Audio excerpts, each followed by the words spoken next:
continuación, Tribuna Política. Estás viendo Extra TV.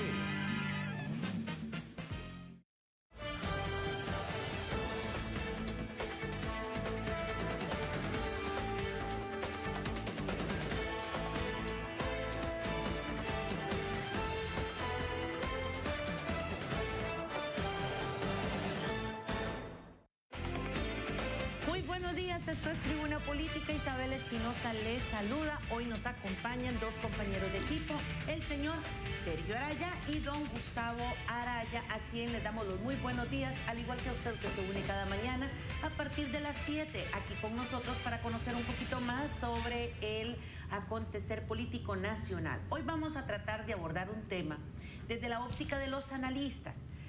Hoy por hoy algunas personas mencionan de que los candidatos o precandidatos a la presidencia de la República se enfocan mucho en temas que, si bien es cierto, son importantes y relevantes para el país, quizás no son una prioridad y realmente alegan un poco o les da temor el hecho de que se diluya la información y que se enfoquen tanto en algunas cosas que no son una prioridad, en temas país, en esos temas que hacen caminar el país. Hoy vamos a ver, según los analistas políticos en este espacio de Tribuna Política, cuáles son esos temas país que deben de ser una prioridad real sobre no solamente en las campañas, sino en los planes de gobierno de los candidatos, y realmente qué consideran ellos que están dejando de lado, y por qué no realmente que cada uno escuche y ver de todas las recomendaciones y de todas las propuestas que pueden sumar a lo que realmente hacen y buscar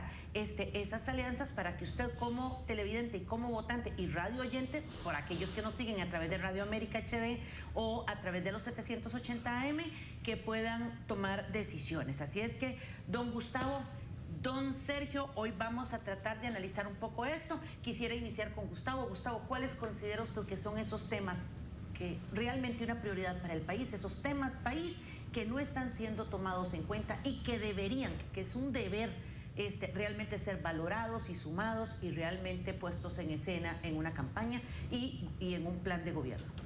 Más que los temas, y déjeme, bueno, primero que todo, buenos días, un placer estar acá, un placer estar con Sergio, mi compañero y amigo de hace muchísimos años, no sé cuántos.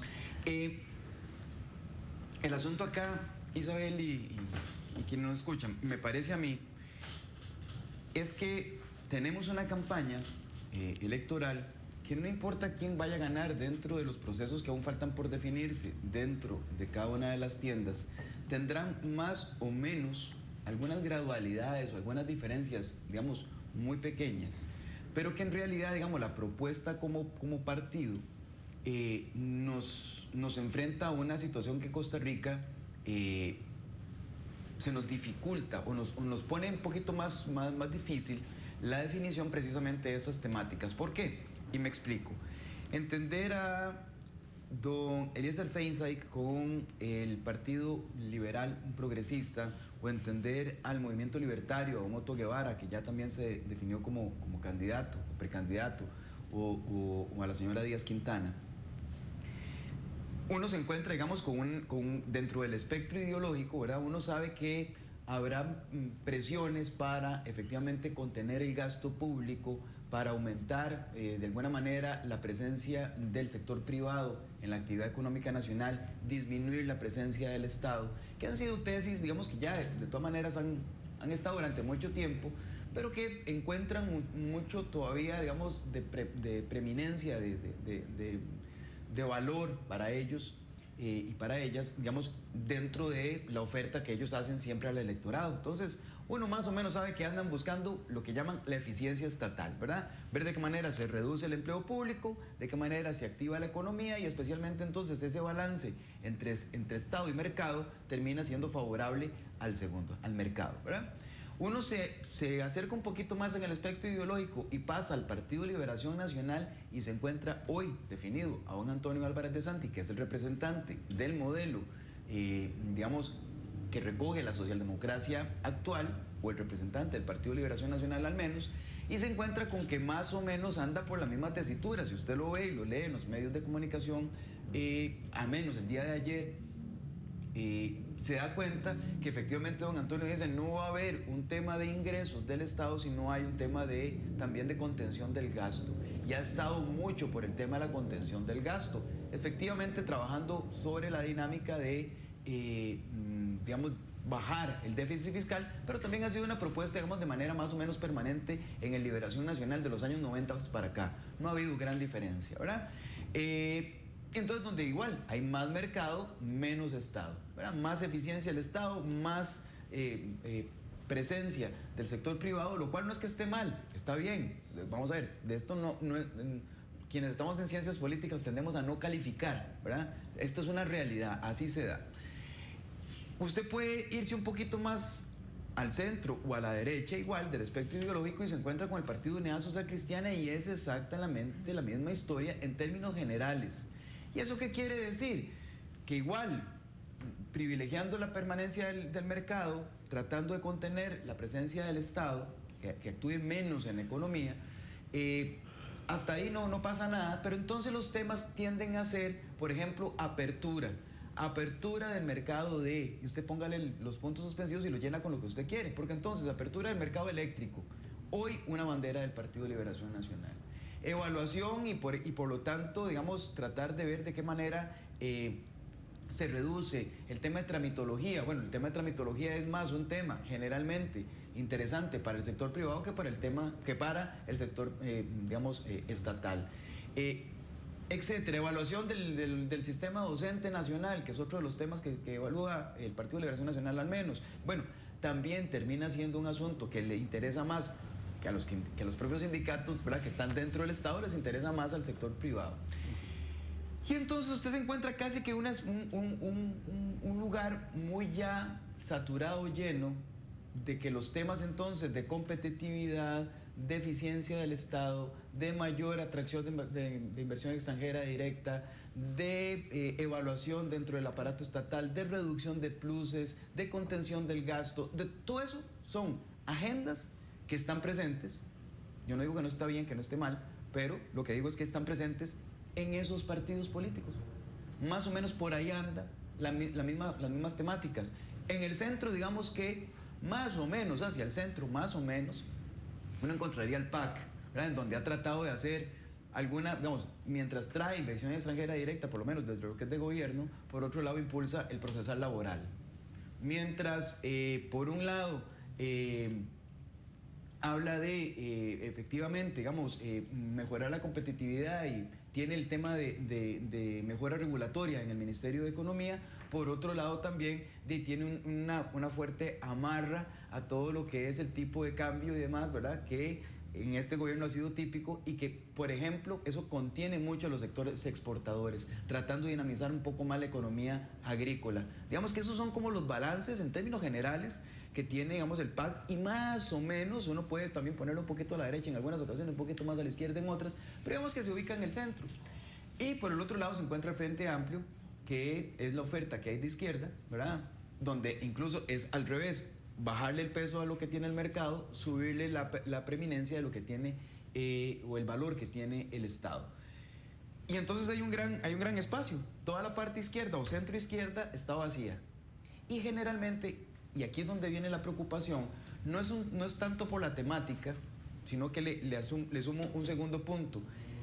No tanto por la temática, sino por el enfoque, tiende a caber en general, cuando hay un desbalance en estos dos niveles, digamos, entre lo que es oferta de derechas y ofertas de izquierdas, en lo que puede llamarse así, aunque son nebulosos todavía, tienden a caer los famosos populismos, ¿verdad? Entonces, claro, cuando hay mucho mercado y poco Estado, aparece el populista que dice aquí a darle casa y vivienda, y habla mucho de que el gasto público se vaya al sector social y que entonces tiene que ser para el pueblo y por el pueblo y que no sé qué, ¿verdad? Por otro lado, cuando hay mucho Estado, aparecen los populismos de derecha. Sacar a los extranjeros que nos están quitando los empleos, poner ojalá barreras ¿cómo se llama?, limítrofes para impedir que entren más extranjeros, endurecer.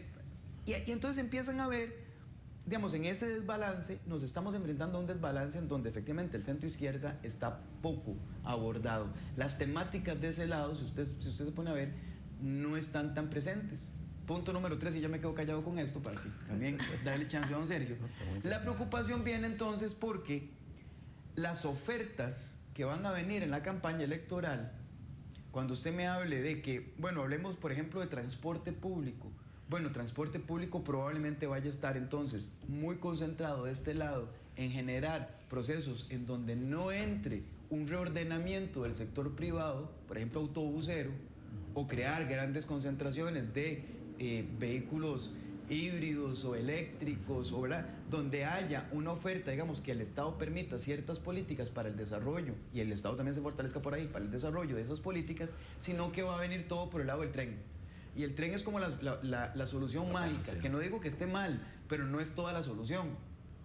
Cuando se habla, por ejemplo, entonces de dinamizar la economía, bueno, entonces bájele al Estado, quítele al Estado, porque eso le quita presión al déficit fiscal, bajan las tasas de interés, hay una mayor participación del sector privado, libéreme el tipo de cambio, libere todo lo que es la inversión extranjera directa, ve a ver todo lo que puede en el sistema de exportación, pero entonces queda igual. Y eso lo estamos viendo, digamos, esos temas son temas de muy corto plazo, es un país que ya de alguna manera tenemos. Entonces yo lo que me pregunto es, ¿dónde están los temas de a qué modelo de país queremos llegar y cuáles son las políticas de aquí a 15, 20, 50 años plazo de esa Costa Rica que queremos? No me hable de tren, dígame cómo va a meter el tren dentro de buses, taxis, Uber y lo que venga, porque esto es un tema ya de que ni siquiera tenemos pensado qué va a haber, pero sí tiene que empezar a pensarse sobre planificación urbana. No me hable de redistribución del ingreso si usted no tiene, digamos, una política a 50 años o a 20 años de reordenamiento en todo lo que es el tema de trabajo, el tema laboral, porque en Costa Rica no se están pensando políticas laborales, por ejemplo, de flexibilización de horarios. Por ejemplo, ¿verdad? Todavía estamos amarrados a las 8 horas y nadie discute otro tipo no. ¿Qué pasa? Porque ya en los Estados Unidos, en Europa, ya los medios tiempos, cuartos de tiempos ni siquiera se discuten. Es un tema de cumplimiento por objetivos, en donde ya la población llegó a tal nivel de educación que no me importa dónde realice su trabajo, si lo hace desde la casa, o si lo hace desde un bar, o lo hace desde un restaurante, o lo hace desde su colegio, o lo hace donde lo haga. ¿Por qué? Porque es un tema de capacidades. Entonces esos grandes temas son los que me están faltando, digamos, en mi caso, para poner esos 4 niveles que le estaba hablando, digamos, en un ordenamiento general. Don Sergio. Sí, bueno, muy buenos días también y a las amigas y amigos que amablemente nos siguen. Es muy interesante lo que plantea Gustavo, porque efectivamente, vamos a ver, escuchándolo a él, yo me ponía a rememorar. Obviamente el pasado a veces uno lo lee con una cierta visión un poco distorsionada, porque conforme uno se distancia de los acontecimientos, va olvidando el hecho fáctico real, el que se describe en el momento, y lo que le va quedando es la versión, el relato un tanto mítico que le venden a uno. Por eso es que yo no suscribo aquello de que todo tiempo pasado fue mejor. Sin embargo, en algunos momentos sí hay que tener alguna idea de que en el pasado, sin, reitero, caer en esa visión mítica o mística, inclusive, uno tiene la sensación de que en los años 40, por ejemplo, en los años 50, de alguna forma se decantó una visión de país que, bueno, todavía hoy estamos usufructuando los efectos de aquellas transformaciones. Transformaciones que, repito, sin entrar en esa visión cuasi heroica, tuvieron sus desavenencias, sus contradicciones, fueron desarrollándose de manera evolutiva. No es que la reforma social, para citar un ejemplo, fue que al doctor Calderón Guardia, a Monseñor Sanabria y a Manuel Mora se les ocurrió así como inspirada por el Espíritu Santo y ya elaboraron completamente de pe a pa, ¿verdad? Eso no. Obviamente ellos hicieron un proceso que además tuvo toda una lógica de análisis comparado con experiencias de otros países, la fueron decantando y luego vinieron otros que la fueron consolidando. Pero, eso para poner un ejemplo, pero...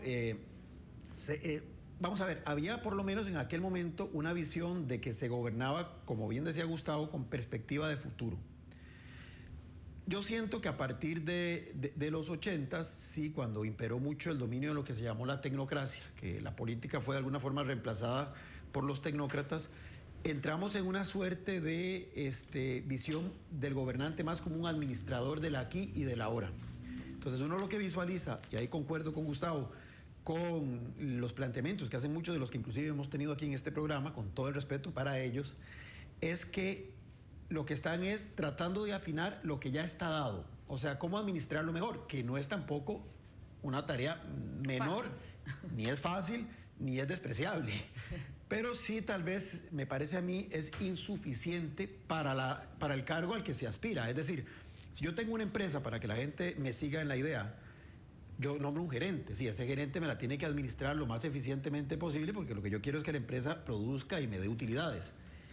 Pero yo, como dueño o como miembro de la directiva, tengo que ir un paso adelante. El gerente me está administrando lo de aquí y lo de ahora y lo tiene que hacer bien. Pero yo tengo que ir visualizando hacia adelante, hacia dónde quiero dar un salto, sobre todo en este mundo cambiante en que todos los días hay cosas distintas y nos tenemos que ir adaptando o sencillamente morimos. Bueno, la empresa privada lo ha entendido mejor inclusive que el sector público. Entonces, a veces uno dice, bueno, el gobernante, además de administrar, tiene que saber lanzar como esas visiones a mediano plazo. Y lo que decía Gustavo, ¿hacia qué sociedad queremos decantarnos? Vamos, en los 80 me parece que sí se dio un salto cualitativo, más por contingencia que por una visión predeterminada. Hubo siempre sectores en la época del dominio del Estado, digamos, en esa ecuación Estado-mercado, donde el Estado tenía un poquito más de preeminencia, siempre hubo voces disidentes, voces que decían que eso era una barbaridad, voces que inclusive utilizaban medios de comunicación como sus cajas de resonancia para transmitir sus críticas a los que defendían ese modelo. Cuando se da la crisis de finales de los 70, inicios de los 80, se abre el portillo para que entonces esos planteamientos comiencen a adquirir forma. Y ciertamente en los últimos 30 años sí hemos decantado, tal vez no de una forma planificada, pero un modelo que más o menos se ha ido consolidando, que es ese que menciona Gustavo, que hoy justamente los que aspiran a la presidencia, a lo único a lo que atiran es a tratar de administrarlo correctamente. Es decir, que le van viendo ahí algunas fisuras en la gestión cotidiana y tratan de ver cómo lo van corrigiendo, cómo lo van enmendando. ¿Cuál es ese modelo? Bueno, es ese modelo que ha permitido la apertura, que ha permitido la migración de 2, 3 productos de exportación a una diversidad de bienes y servicios exportables, ese modelo que ahora, digamos, pasó de descansar en una economía agrícola a una economía terciaria, donde lo que importan son más los servicios que la parte agrícola, un modelo en donde efectivamente nos hemos insertado al mundo, pero que trae, digamos, los efectos de que hay un sector, y aquí lo han reconocido también algunos, aunque luego no aportan nada para ver cómo se combate, ha dejado rezagada a otra importante población del mismo país.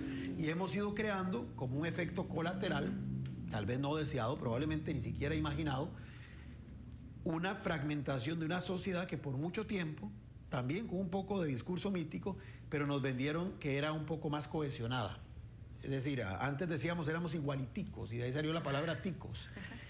Ya no somos tan igualiticos. O sea, usted va, por ejemplo, y pone el caso de Escazú y Alajuelita, que son 2 cantones colindantes, que lo que los separa son 300 metros, y es como pasar de un país a otro o de un siglo a otro. Así es. Pero entonces esa realidad, vamos a ver, ¿es sostenible o no es sostenible? Yo creo que en los años 40, por ejemplo, los que impulsaron las reformas sociales entendieron que una manera de hacer sostenible inclusive la estructura productiva vigente en aquel momento era dando algunos elementos para que las zanjas sociales de alguna forma se recortaran, es decir, se liberara algún poco de presión social, cosa que en otros países no ocurrió y vivimos experiencias duras de países cercanos donde la confrontación llevó a guerra civil, llevó a muerte, llevó a una serie de circunstancias muy difíciles. Bueno, el caso de nosotros fue distinto, no porque seamos literalmente diferentes, superiores, hayamos venido de Venus, sino porque justamente hubo personas que tuvieron la claridad conceptual de entender que inclusive para beneficiar a los mismos sectores de poder de aquel momento era necesario hacer ese tipo de transformaciones. Inclusive lo estoy planteando en esos términos con toda crudeza, más allá de que el discurso sea favorecer a la gente, que no dudo que también esa haya sido la motivación. Pero entonces, en este momento, pareciera que esa lectura se ha perdido un poco.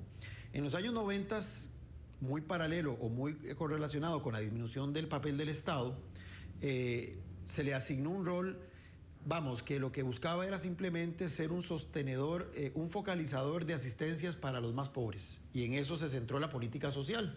Por eso se crearon como 22 programas, que es los que hay ahora. Y por eso el Instituto Mixto de Ayuda Social, creado ya en los 70, adquirió una preeminencia superior. Pero que no, digamos, iba más allá. Se conformaba con identificar a los que estaban muy pobres y darles algún tipo de asistencia.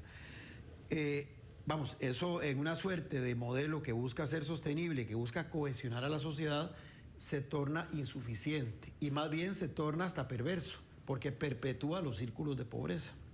Entonces, ¿qué esperaría uno de los gobernantes? Bueno, primero que entiendan eso.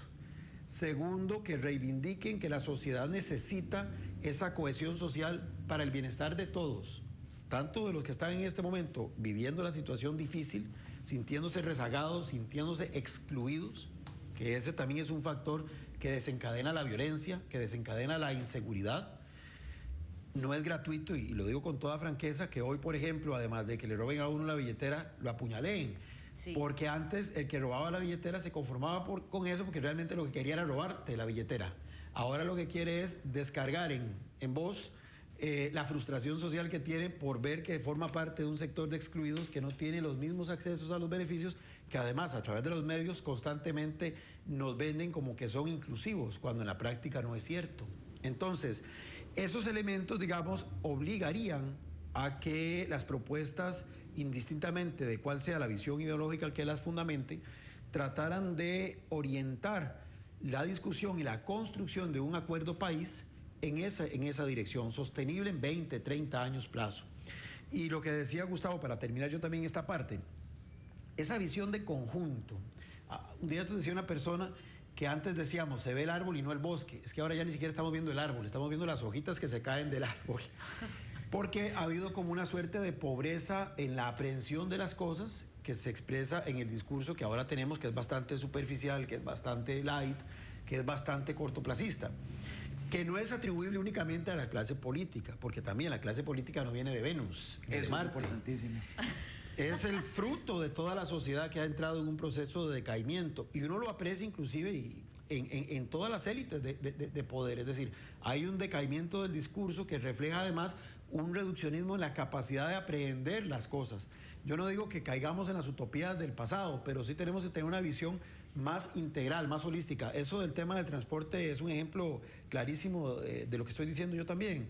Es decir, el tren puede ser una solución, pero es apenas un componente de algo mayor, que probablemente algunos ni siquiera lo contemplan así porque no lo están viendo, y otros, por poderes fácticos que hay detrás, inducen a que no se tenga esa visión holística, porque es más fácil centrarse en que hay que hacer un tren y no cuestionar por qué, digamos, el sistema de transporte no se recompone, aunque ya se han dado a lo largo de los últimos 30 años como 3 o 4 propuestas de sectorización que técnicamente, aparentemente, porque yo no soy técnico en la materia, pero aparentemente están muy bien constituidas, pero que a la hora de pasar a la dimensión de la voluntad política se pegan con muro, pegan ahí directamente con un gran hueco.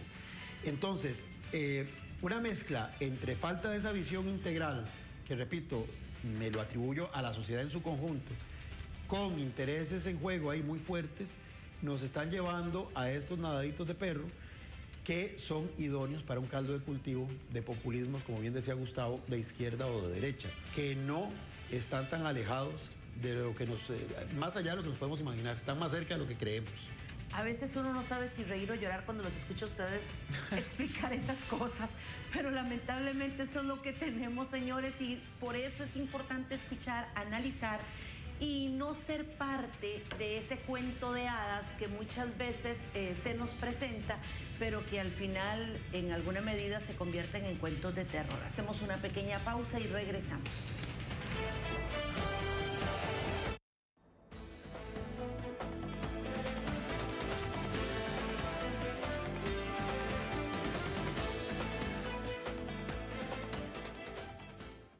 En Diario Extra te damos el regalo de papá. Una motocicleta Fox 150, un combo de sillón reclinable, pantalla de 40 pulgadas y mini theater, y un combo de pantalla de 32 pulgadas, tablet y un celular.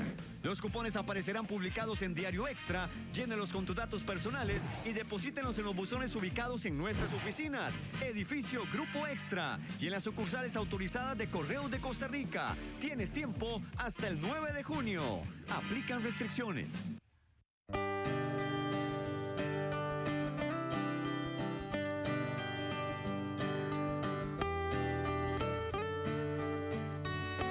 que usted compra con la tarjeta Servibanca Verde del Banco Nacional, un porcentaje del valor de su compra se destina a las áreas forestales de Costa Rica. Apoya al Fondo para la Biodiversidad Sostenible sin costo adicional. Solicite ya su Servibanca Verde en las agencias del Banco Nacional. Banco Nacional, más cerca del ambiente. 5 de junio, Día Mundial del Ambiente. Acompáñenos del 2 al 5 de junio en la Antigua Aduana, en la 13ª Feria del Ambiente, un espacio en el que encontrará iniciativas ambientales relacionadas con energías alternativas, productos amigables con el ambiente y procesos de potabilización del agua, reciclaje, actividades artísticas, culturales y deportivas. Reserve su stand y sea parte de este esfuerzo hacia una nueva cultura del valor del agua. La verdad, con Vivian Quesada. Todos los miércoles a partir de las 7 de la noche. Por Extra TV, el canal del pueblo.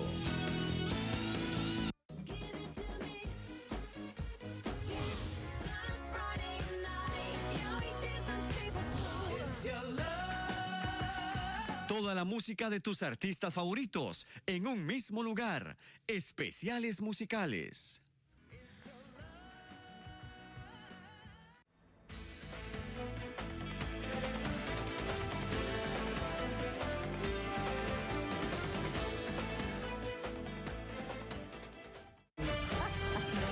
Muy bien, nosotros continuamos y como les digo, a veces uno no sabe si reír o llorar cuando escucha estas cosas. Y pues quisiéramos escuchar a don Gustavo en cuanto a lo que nos está comentando y poniendo sobre esta mesa de discusión don Sergio Araya. Y pues sí, tratemos de comprender ese mensaje implícito en lo que se está diciendo para que cuando nos llegan esos mensajes populistas de que hasta aquí terminó su problema de vivienda, hasta aquí terminó esto, realmente tratemos de dar una miradita como hacia atrás de ese discurso a ver qué es lo que hay de fondo y si realmente es una realidad o simple y sencillamente es una forma de ganar un voto. Sí. Don Gustavo, le escuchamos. Hay una clave en esto, Isabel, y quienes nos escuchan y nos ven. Hay una clave que para mí es importante cuando se hacen las ofertas electorales que ahorita vamos a empezar a ver a granel en esta campaña electoral. Dos cosas. La primera, la solución que propone es a la platina, para ponerlo así, o es para el sistema de puentes nacional. Si es para la platina, téngale sospechas. Si es para el sistema de puentes y carreteras nacionales, póngale atención porque probablemente tiene que tener un buen plan. Clave número 2 para entender si me están tratando de engañar. Si es simplista la solución, si la solución es absolutamente simple, ¿verdad? Que cree que es un asunto de voluntad, de que es que no hay voluntad política, por ejemplo, o eso que llaman a un ministro y dicen, ministro, arrégleme esto ya. Si es así de simple, es populismo. Si la solución es más compleja y tiene etapas y tiene pasos y es un asunto planificado, póngale atención porque probablemente por ahí anda el asunto. Aunque haya que esperar un poquito más. Aunque haya que esperar un poquito más, porque los problemas en Costa Rica no se hicieron en un día. Los problemas en Costa Rica tienen años y las soluciones no se hacen en un día, toman años, ¿verdad? ¿Por qué? Porque entonces, de nuevo, la promesa no es si me arregla la platina o me arregla el hueco que tengo enfrente de la calle o me va a poner el poste de electricidad que yo necesito ahí, o es la fila de la caja. No. ¿Qué pasa con la caja? La caja es una maraña de problemas que no se soluciona solamente con el tema de las filas. Las filas es el resultado de lo que está pasando adentro. ¿Me explico? Entonces, hábleme de lo que pasa adentro, porque la fila es lo que está superficial. Es por decirlo así, es el síntoma de la enfermedad.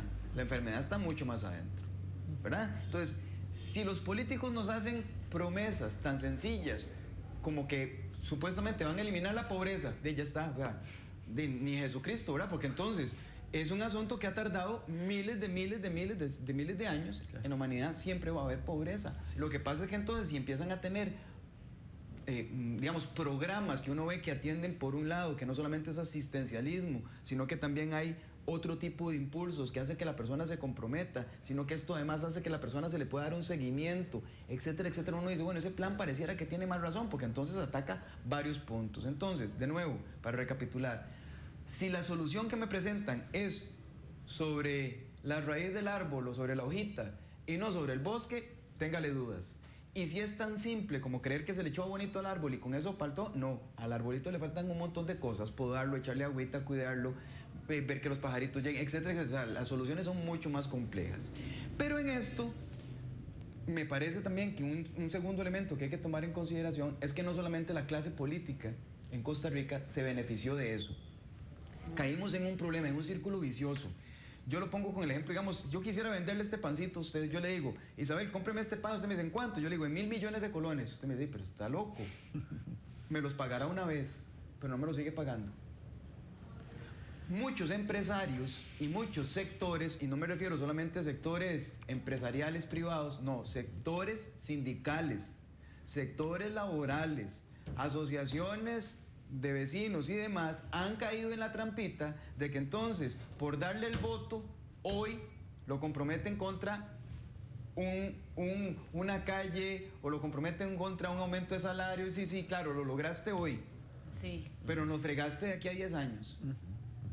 Y entonces se crea esa incapacidad de los políticos que cayeron en la trampa o que la propiciaron, de los empresarios, de los sindicatos y de todos los grupos que propiciaron que eso sucediera, que ese trasiego de cosas, que ese beneficio inmediato fuera la regla y no la excepción. Porque está bien, digo, uno puede decir, bueno, y sí, Isabel, mira, no te voy a cobrar los 300 colones que vale el pancito, te voy a cobrar 350. Todos dicen, bueno, y sí, vamos, por hoy puede ser que tenga razón, porque hoy le podría salir un poquito más caro. Tal vez le puso mantequilla. Pero ya mañana, si yo le vuelvo otra vez con el pancito a 350, sí, me estás fregando, ¿verdad? Entonces, ¿qué pasa? Que por obtener beneficios inmediatos, cuatrienales, cuando llegó mi amigo, mi compadre al poder, o a mi amigo, mi compadre a la empresa, o a mi amigo, mi compadre al sindicato, obtuvimos ganancias inmediatas, pero fregamos al Estado costarricense y al país por años. Y eso ha ido sucediendo, se ha ido sucediendo y ha pasado por alto. Y entonces, claro, ¿qué pasa? Que la población que lo ve desde largo dice, yo no, cada vez que llega el poder, no pasa nada, o cuando pasa, pasa carísimo, ¿verdad? Entonces, también empiezan a comprometerse ahí las credibilidades. Y eso me parece que es importante, porque los sectores también llamados a fijarse en qué es lo que están solicitando, cuáles son sus necesidades, tienen que ser necesidades y tienen que ser sistemas en el que el triunfo que tenga no pueden ser triunfos de tabla rasa, no puede ser que me lleve todo. El sindicato que llegue y dice, ok, mira, ya está, listo, negociamos con el gobierno y nos vamos a ganar 10 veces más de lo que nos ganábamos. De ese sindicato hoy tiene esa ganancia, pero le apuesto a que dentro de 10 años ese sindicato tiene menos credibilidad entre sus propios asociados y tiene menos credibilidad frente a los políticos y menos credibilidad frente a la sociedad de la que ellos creen que Definitivamente. tienen. Y ahí han venido de capa caída. Entonces esto también es importante porque, tercer elemento que me parece que es relevante en este caso para la campaña electoral, es ver qué partido político logra hacer una propuesta que no es porque sea para la juventud, o sea para la vejez, o sea para los sindicatos, o sea para los empresarios, no. ¿Cuáles son los factores comunes que tenemos todas y todos como costarricenses?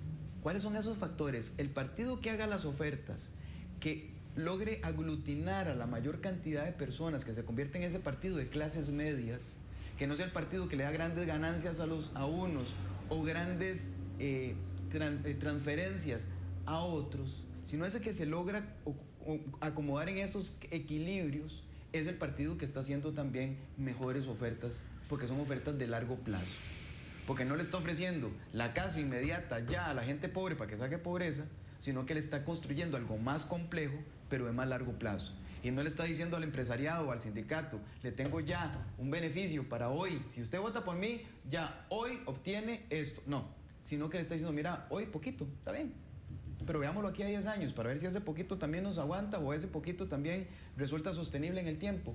Ese partido político, esa propuesta programática probablemente sea muchísimo más duradera que la propuesta programática que ha sido en Costa Rica la norma de que ganamos hoy, no me importa qué suceda después.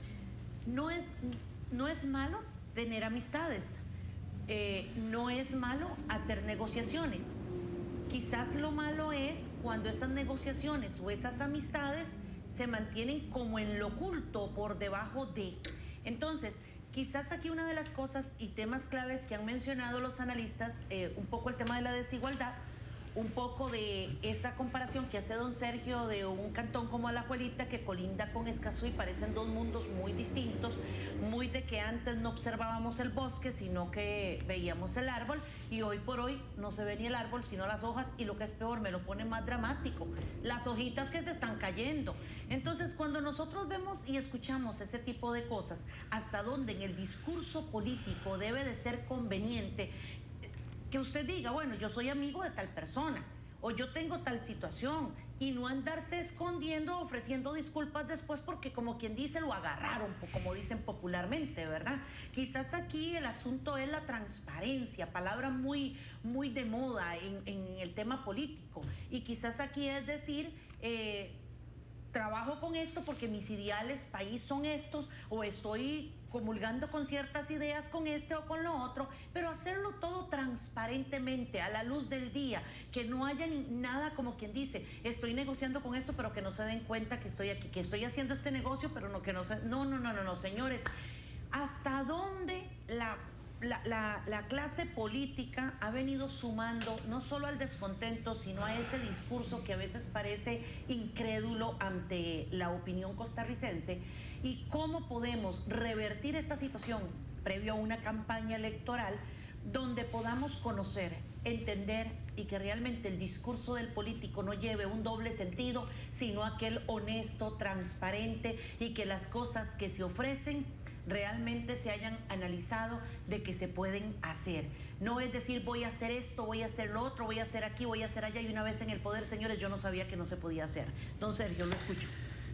Sí, bueno, yo creo que el arte de la política es el arte de la negociación por excelencia, porque finalmente, es decir, salvo en los regímenes donde impere el autoritarismo y las dictaduras, que además muchas veces van ligadas a los populismos, y eso es importante tenerlo muy presente, usualmente el que llega al ejercicio del poder lo que llega es a componer, a facilitar, a propiciar espacios de negociación. Eso es parte casi que consustancial de la función asignada a ese cargo. El problema no está ahí, me parece a mí. El problema está en qué es lo que se negocia y para qué se negocia. Y con quién se negocia, por supuesto. Pero vamos a ver, al final, el mismo acto de votación es una suerte de negociación entre la ciudadanía y los que aspiran a representarlos en los cargos de conducción pública. Aquí el tema es otra vez qué se está negociando y con qué objetivo se negocia.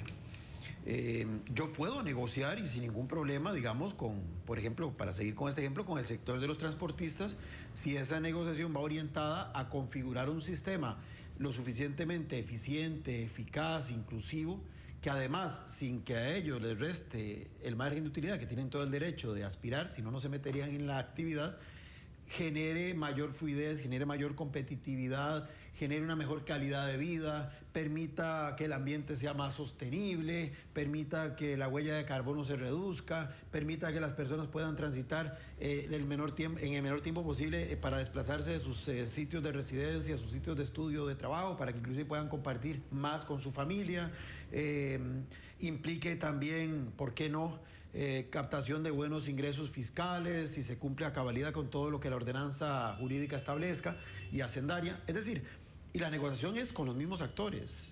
No hay ningún problema en ese sentido. El problema es exactamente para qué estoy negociando. Si es en esa lógica transaccional, que además, como bien decía Gustavo, es de corto plazo, pues ahí sí está mal la cosa. Transportistas, pero pueden ser también asociaciones de desarrollo. Ya Gustavo puso el ejemplo, y al final, aunque sea muy bonito porque tiene una connotación social, si por arreglar esta calle descuidé todo el sistema vial de la comunidad, ahí entonces tenemos que entender que hay que a veces aprender a sacrificar un poquito, porque el bien común, que es un tema que se ha venido, digamos, perdiendo el uso de este concepto con el devenir de los años, parte de que todas y todos tenemos que propiciar las mejores condiciones para que todos estemos mejor, pero cada cual también eso implica que tenga que sacrificar parte de lo que aspira. Es decir, el bien común riñe, es decir, va contra una visión egoísta, una visión corporativista, una visión fragmentaria de la sociedad. Es todo lo opuesto. ¿Qué es lo que está ocurriendo? Que ante esa carencia de esa construcción, de esa visión de conjunto, donde todos estemos dispuestos a sacrificar un poquito de lo nuestro, en el entendido de que eso en el mediano plazo nos va a favorecer a todos, lo que ha ido propiciando es esa segmentación de la sociedad en esos distintos grupos, que bien también Gustavo ha señalado en otras ocasiones, que van constituyendo sus propias agendas, que no están mal, están bien que estén ahí, que las visibilicen, que las reivindiquen, pero esas agendas tienen que ponerse al servicio de ese bien común. Es decir, cada uno pone lo que desea en esta mesa, negociamos y algunas cosas inevitablemente las voy a tener que ceder. ¿Por qué? Para lograr las otras, pero para lograr un bien superior que nos cobija a todos. Esa es la parte que siento se ha perdido y que de alguna forma los políticos, en ese afán inmediatista de obtener el poder, han prohijado que se pierda, han más bien fomentado que se pierda. E inclusive han ido diseñando un modelo, que eso sí es más serio, un modelo institucional de Estado que de alguna forma se va reflejando con ese nuevo comportamiento político que estamos observando. Entonces usted tiene instituciones que son, además de archipiélagos, están jefeadas por representantes de esos mismos sectores que le dan un carácter casi que hegemónico a su visión sectorial y le dan un carácter de política pública a lo que es simplemente la atención de una agenda estrictamente sectorial. Pero bueno, ese es un tema también de diseño institucional. Ahora, otra cosa que quería agregar, más allá de lo que acabamos de decir, y en la línea de lo que decía Gustavo de qué tenemos que ir prestándole atención de cara al proceso electoral en el que ya estamos inmersos, a veces lo que es atención de los medios no es necesariamente lo importante. Yo sé que eso es más difícil, pero uno tiene que tratar de entender que no necesariamente lo que está en la primera plana es lo que realmente es importante. Y me explico. Mientras todo el mundo está focalizado en, por ejemplo, la problemática del tren o del no tren, o la problemática de si vamos a crear o no, vamos a abrir o no vamos a abrir el mercado eléctrico, otras cosas se van, digamos, cocinando, que son las que sí han tenido, y no digo que sean buenas o malas, simplemente están ahí, una línea que sí va en el tiempo más sostenida. Es decir, aquí nos transformamos el modelo, yo decía a inicios de los 80s, y bueno, nos hemos decantado por esta otra propuesta de este país exportador y demás. Y hay una cierta línea que, a diferencia del área, por ejemplo, de lo social, sí ha trascendido los gobiernos y ha habido una cierta constancia. Posiblemente muy bueno, no lo niego. Pero el tema es que hay ciertos acuerdos que son los que tienen más fuerza, que benefician a ciertos sectores, que no necesariamente son objeto de tema de campaña, por lo menos visible, por lo menos pública, mediática, pero que son los que finalmente uno comienza a darse cuenta que imponen la agenda ya gubernamental de quien toma el gobierno en cada coyuntura. Me parece que en este gobierno se quiso romper un poco eso al principio y por eso fue que entró en desavenencias con algunos sectores y ha tenido que acomodarse a las circunstancias. Pero sí es importante tener claro que muchas veces detrás inclusive de esos discursos que suenan muy atractivos al oído, lo que se está ocultando es una agenda que no necesariamente me va a beneficiar a mí, que no necesariamente nos va a beneficiar en esa visión de bien común que acabo de señalar, pero que está ahí presente y que de alguna forma va a responder a los intereses ¿de quién? De ciertos sectores. ¿Cómo puedo yo identificar eso, dado que soy un ciudadano de a pie y no tengo acceso a los círculos más íntimos del poder? Bueno, con algunas cositas, algunos indicadores tal vez. Dime quién te financia y te podré decir por dónde va tu propuesta. A eso iba con las cosas que ustedes acaban de decir y traer a esta mesa de discusión a quien lamentablemente no está hoy con nosotros, el profesor, maestro, como le llaman, al señor Rodsay Rosales, que dice, sígale el rastro a la plata para que usted vea dónde están los compromisos. Entonces, no solamente es decir las propuestas, las ofertas, lo que se ofrece, es que ante la situación de que el dinero siempre ha sido un problema para todos, ¿verdad? Para el financiamiento de las campañas, pues también es un problema. No todo candidato tiene un capital de fondo para decir voy a invertir todo y voy a dejar a mi familia manos arriba. Entonces ahí vemos y escuchamos, por ejemplo, candidatos que hipotecan propiedades, que hacen préstamos bancarios, pero entre esa negociación de pronto aparecen unos cuantos vivillos que tienen platilla por ahí guardada y dice, bueno, ok, Yo le pongo tanto a su campaña porque en política yo he escuchado una frasecita que dice, ningún político pone los huevos todos en una misma canasta. Hoy reparte aquí, mañana reparte allá y le apuesta unos cuantos para ver por dónde sale.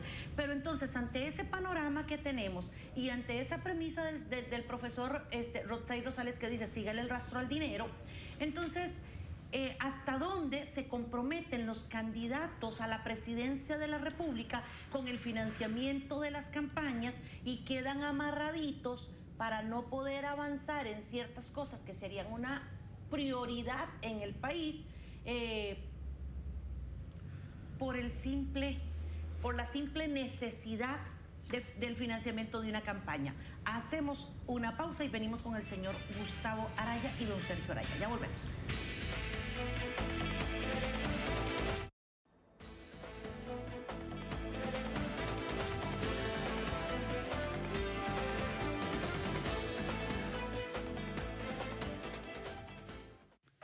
Ania le espera con importantes consejos de belleza, tips para el hogar, en su programa Siempre Contigo.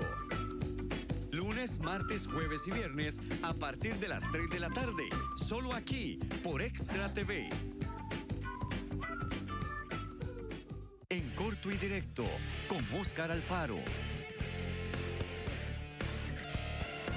Domingo 7 de la noche, tips de su interés de una forma concreta y directa. En corto y directo, con Óscar Alfaro.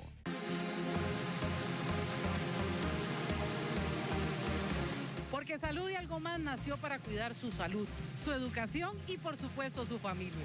Nos vemos todos los martes y los jueves a las 5 de la tarde con los mejores especialistas. Los esperamos por Extra TV, Canal 42.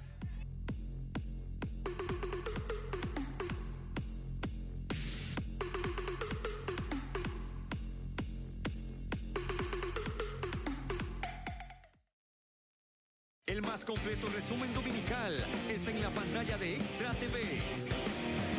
Tiempo Extra, de 7 a 9 de la noche. Lo mejor de la jornada del fútbol nacional e internacional. Reportajes y demás disciplinas deportivas. Tiempo Extra, véalo por Extra TV.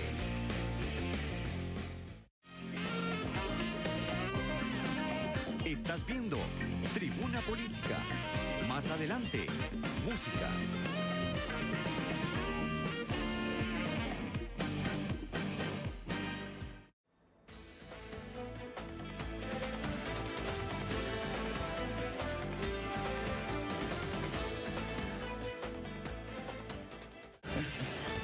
Muy bien, continuamos en Tribuna Política y señores, sigámosle el rastro a la plata. ¿Hasta dónde los candidatos a la presidencia de la República o los partidos políticos como tal no pueden pasar a ciertos temas que son una prioridad país ante la negociación interna del financiamiento de una campaña?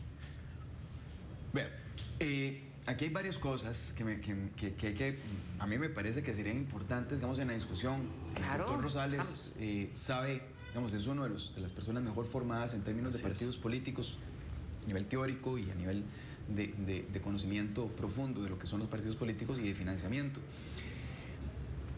Aquí hemos demonizado las herramientas o satanizado las herramientas por las malas intenciones, y me explico.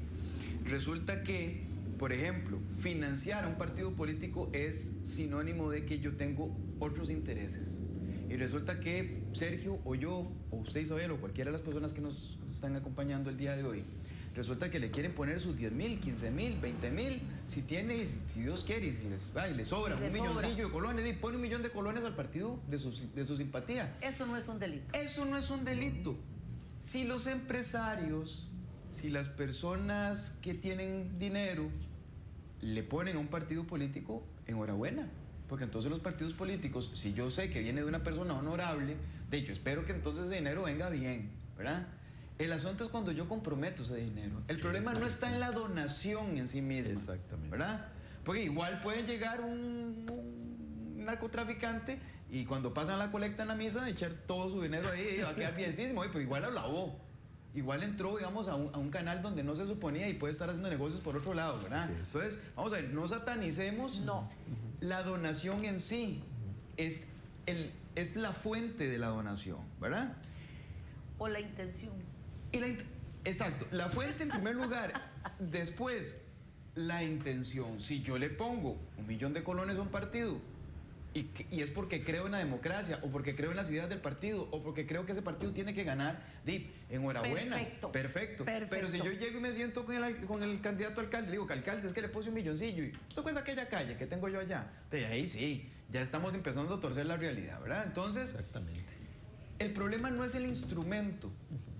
En Costa Rica hemos caído yo digo que siempre es que no sé por qué tenemos ese gusto por matar siempre el síntoma y no la enfermedad, ¿verdad? Entonces, si alguien, qué sé yo, tiene debilidad por el sexo opuesto y pasa desnudándolos con la vista y nada hace con arrancarse los ojos, no, lo que tiene que hacer es ponerse con Dios, ¿verdad? Y empezar a pensar en otros términos.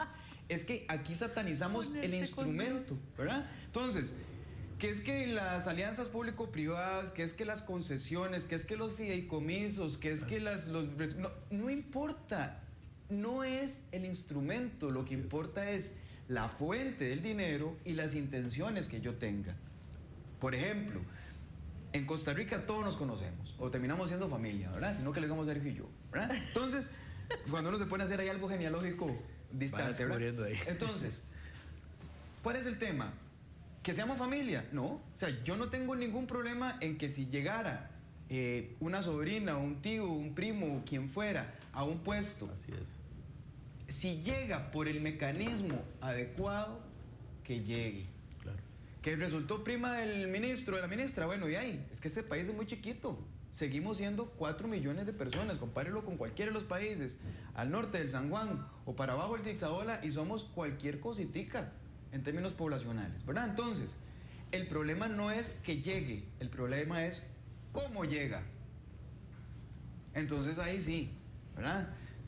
Si llegó y si yo llegué porque el ministro era primo y yo llegué porque él era primo, entonces sí, estamos mal. Pero si yo llegué y concursé con otras 1000 personas y yo gané, bueno, perfecto, qué bien, porque entonces demostró ser capaz. Ese es el problema. Me parece que en Costa Rica tenemos que gastar más, y esto, tercer elemento, la transparencia tiene un costo. Por eso la transparencia no es gratis, y es que aquí la gente cree, se lo pongo así, si el gobierno metió a UNOPS para poder hacer varias obras, entonces nos ponemos a pensar que por qué se le pagan $12 millones a UNOPS. Enhorabuena, se le están pagando a UNOPS 12 millones de colones, porque eso me asegura que por lo menos es transparente.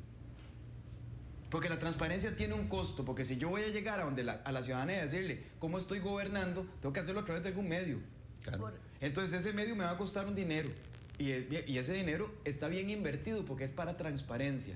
Entonces, de nuevo, aquí el asunto no es si pago o no pago, vamos a ver, si eso es un asunto, pero tiene que estar vinculado con fuente, intención y para qué.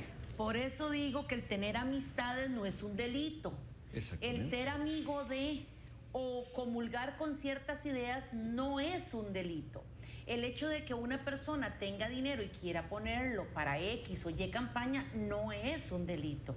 Aquí lo que realmente y lamentablemente se ha cuestionado es el tema de la intención de algunos. Nada más le agrego una que lo dice la abuelita de un amigo.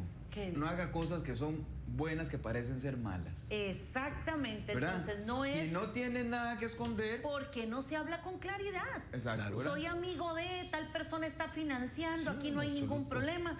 Y por eso digo, ponga las cosas sobre la mesa y no que se hagan negociaciones. Ponga todos sus donantes en una página web. Sin ningún problema. Sin ningún problema, con números de cédula. Exacto. Y montos, no hay ningún problema. Si ahora, no tiene, ¿verdad? ¿Por qué? Porque entonces uno puede entrar... ¿Qué pasa cuando empiezan a haber opacidades? Cuando empieza a haber cosas que no se cuentan, cuando nos dejamos algo.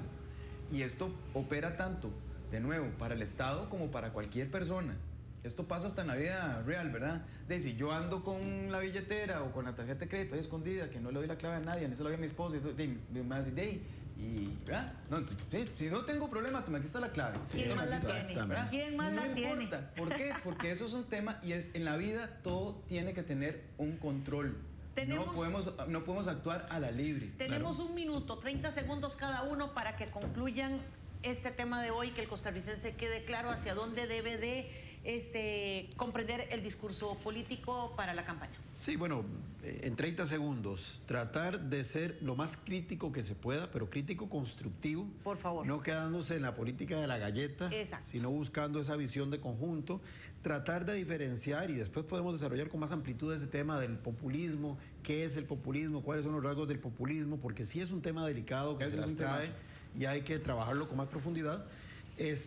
Y por supuesto entender eso que dijo muy bien Gustavo.